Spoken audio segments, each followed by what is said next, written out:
For a number of years, Underground was my favorite movie. In case you've been living in a bunker for a few decades, Underground is a Yugoslavian film from 1995, directed by Amir Kusturica. It won the Golden Palm at Cannes, but it was never very widely distributed in the United States. The first time I saw the movie was 9 years ago, and it blew my mind. Underground really was my favorite movie, and it had a huge influence on me. I watched 6 other Kusturica films. I watched a bunch of other movies from the Balkans too, like Who's Singin' Over There, Pretty Village, Pretty Flame, The Perfect Circle. The list goes on and on. I listened, of course, to all of Goran Bregovic's albums. He wrote the legendary score to Underground and many of Kusturica's other movies. I even started listening to bands like Indexy and Prilivo Kazalis, pop bands from the Balkans, whose music shows up in some of these movies. All of this was an extension of my obsession with Underground. I have no heritage in the area, no real historical interest in it. I just really liked that movie. 9 years later, and a lot has changed. I've seen more movies. My taste has changed. Kusturica has stopped making movies. He's become friends with Putin. The world's a different place. When I sat down to watch Underground again, I honestly had no idea what I was going to think of it. Underground is a polarizing movie, and I thought it was possible that I was about to regret being so enamored by it, that I would be embarrassed that I was so obsessed with this movie. Let me start with a brief overview of the plot of the movie. It's about 2 friends, Marco and Blackie, and their lover Natalia, and Marco's brother Ivan, and Ivan's pet chimp Sony, and Natalia's brother Bata, and Blackie's son Jovan, and his wife. And there's a band that follows them around. I guess maybe the characters isn't the best place to start. It's really a movie about the history of Yugoslavia, starting in World War II, when it was invaded by fascists, and the movie ends about 50 years later, during the Yugoslav War. Underground is 2 hours and 47 minutes long. Like many Kusturica movies, it might drag a little bit in the middle, but the third act is really incandescent, very strong. There are some longer versions floating around as well, a director's cut, a TV miniseries, but, length is not everything. Sometimes, with historical films in particular, people can get caught up in the cult of the long movie. Often, the best movies out there, I guess they do tend to be pretty long, but I don't think it's a virtue of its own. Underground is a complex movie, but you should be able to follow it, I think, even if you haven't spent hours reading Wikipedia pages about the Balkans. I'll come back to the plot in a little bit, because I think the defining thing about Underground isn't actually the plot. It's the tone, the intensity, and the personality of the film. Kusturica is an auteur, although it's a little hard to draw the line between his personal style and a broader movement of Balkan film. Nonetheless, the movie has an extremely distinct personality. It's a devastating war movie, but it's also a comedy and a romance, and it falls into one of the most interesting and uncommon categories, which is magical realism. One of my favorite things about movies from the Balkans is that despite the tragedy and violence burned into them, they don't shy away from metaphor and abstraction. Why is the movie called Underground, for instance? Well, we'll talk about it, but it's possible the central idea of this movie is one big metaphor. Getting more specific, Kusturica has a lot of trademarks, and Underground has them all, There's a band that follows around the action, mentioned this already, and belts out the score for the movie. So it's all sort of diegetic sound coming from this band. In the film itself, the band follows everybody. They even follow Marco when he goes to the bathroom at one point. There's a bunch of animals all over the place, another Kusturica trope. There are drunken scenes, big parties that just go on and on and on. They seem like they'll never end. The sets are incredibly detailed. There's a bunch of ensemble staging. The list goes on and on. This is a movie that is bursting at the seams. And I think this is undoubtedly one of the things that pulled me in when I first watched the movie. There's so much texture. And I had never seen, I think, a movie that was so vigorously distinct, so unlike other things, and just so sort of bold and with so much texture. Watching Underground now, I think that the tone, the style, the personality, that's still worth the price of admission. If you like international movies and you haven't seen Underground, you should watch it. I don't want to talk about this movie just as a novelty, though, just as part of a stylistic sampler menu of international film. The bombast and chaos of Underground is not just a quirk, it is a language of war. Underground came out in 1995, which was long before the wars in the Balkans had been settled. I mentioned earlier a movie called The Perfect Circle. This is a movie directed by Adamar Kanovic about the siege of Sarajevo. Originally, it wasn't going to be about the siege of Sarajevo, but he went to film his movie in Sarajevo in 1992, and he got trapped in the real-life siege. Kanovic rewrote the screenplay while holed up in the legendary Sarajevo Holiday Inn, and they didn't film the movie until around 1996.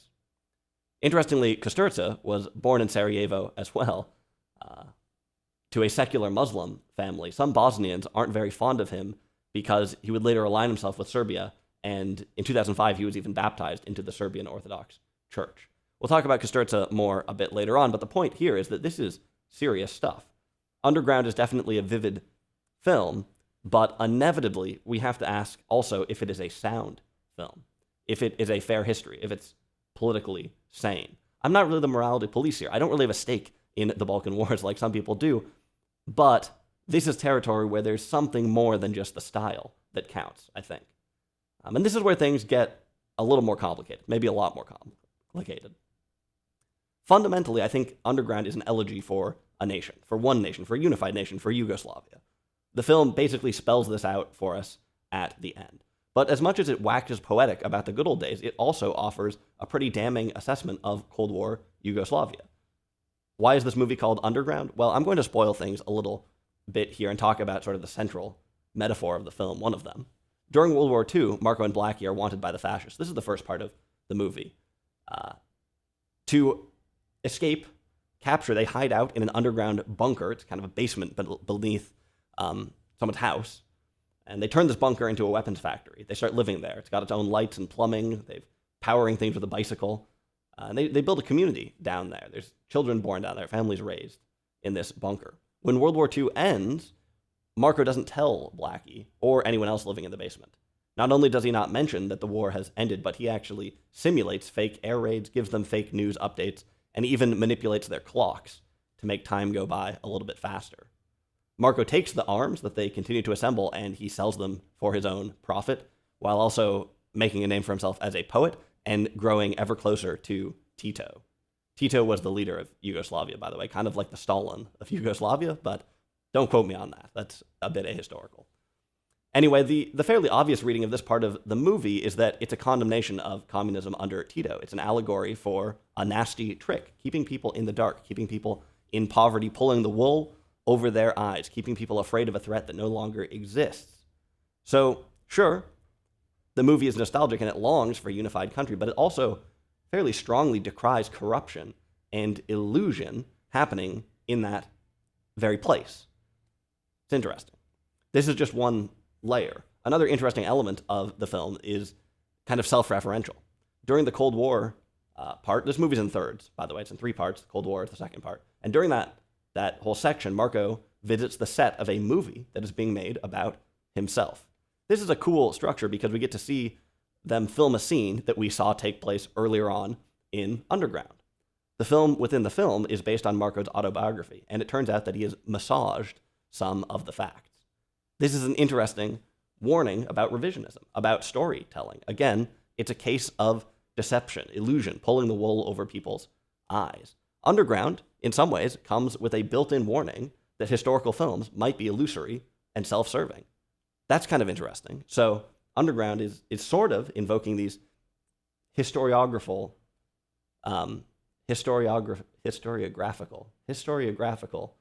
questions about what it means to remember and to track history and to look back. One way that Underground might be illusory is by creating a certain larger-than-life image of the Balkans. It's hard for me to know. It's hard for me to answer this question.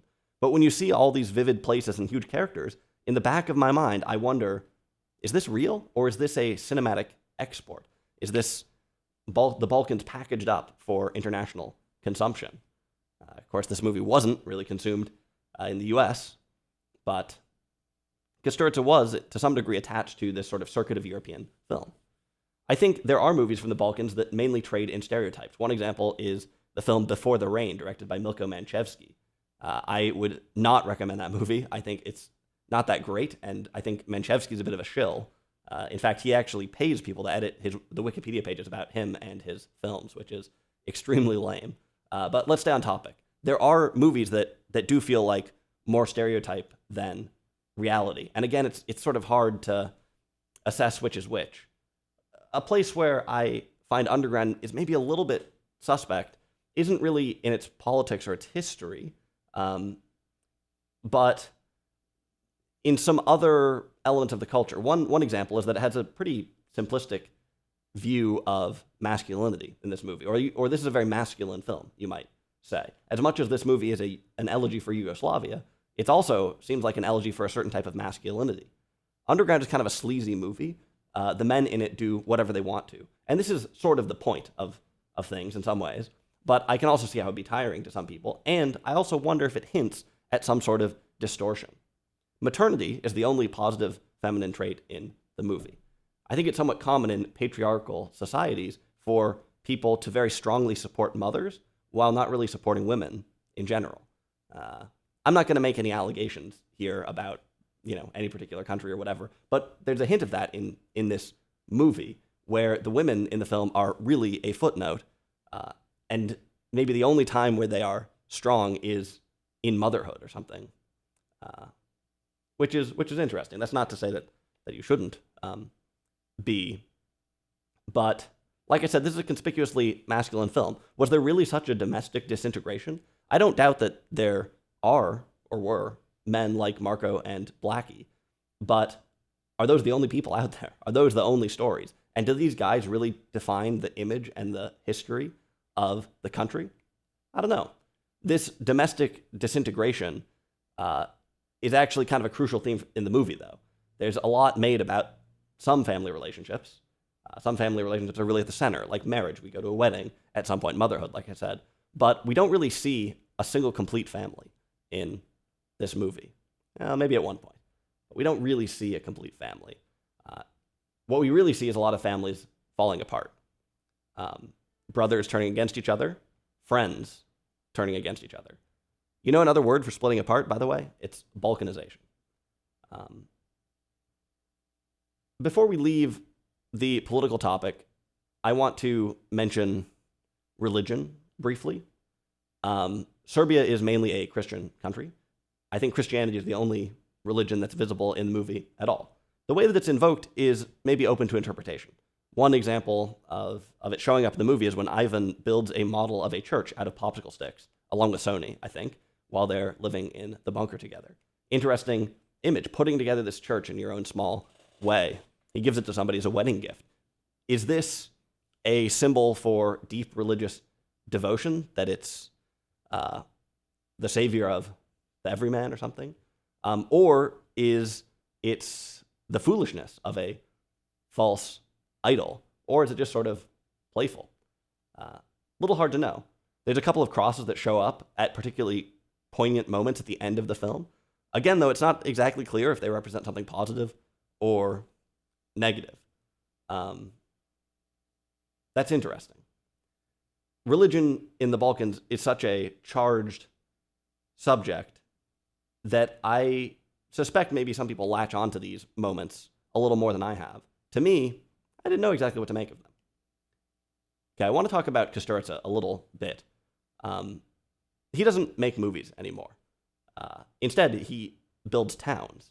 When filming the movie Life is a Miracle, which is maybe another film that is a little more on the stereotypical side, I guess. It's been a while since I've seen it, but that's sort of what I remember. When he was making that movie, Kusturica built a town. They built up a set and turned it into a town, and he still lives there to this day. It's called Kustendorf. It has some other names as well, but I guess Kustendorf is a pun in German. I think Kusturica must have seen that meme about rejecting modernity and embracing tradition, because this town is essentially frozen in time. It's set in the past, at least except for the streets, which are named after various film directors. I watched a video of a guy who goes to visit Kustendorf and actually bumps into Kusturica there. One thing that caught my eye were the murals on one of the buildings. There's a picture of Maradona, a picture of Che Guevara, and a picture of Yuri Gagarin. That's a very interesting set of people to idealize in this town you build for yourself. Kusturica's ideology is kind of a patchwork. One of Kusturica's other projects is a band called Amir Kusturica and the No Smoking Orchestra. At their performances, Kusturica usually seems like the least talented person on stage. To be fair, he does set the stage for everybody else, but it's an interesting example of someone contriving their fantasies into existence. I think these other projects maybe help to understand Kusturza's films a little bit, and not just in a negative light, actually. First of all, there's something big about memory here. And I think all of the Kusturza movies that I've seen have been nostalgic. And, I mean, the guy, look, he literally built an old town for himself to live in. But what exactly is he trying to remember? Is it a particular place, a particular year? I don't think it is. His memory seems to be deeply linked to his ideology. Rather than being historical, it's ideological. And his movies, they seem to be deeply linked to his memory. In 1995, trying to remember Yugoslavia was probably a horrifying proposition, a violent nostalgia, an impossible thing to recall. And I think this is kind of the crux of Underground, an elegy for something that's still sort of in the death thralls, and for something that is still an open wound. And I think that's a good thing. I think it makes for a complex movie. Maybe as Kusturica has gotten older, his ego has grown. His last movie, he cast himself as Monica Bellucci's love interest. Talk about contriving a fantasy for yourself. Maybe he has jumped the shark. I think it's possible. But with Underground, it seems to me like the movie came first, like the art came first. And I think the film really resists a lot of criticisms that have been levied at it.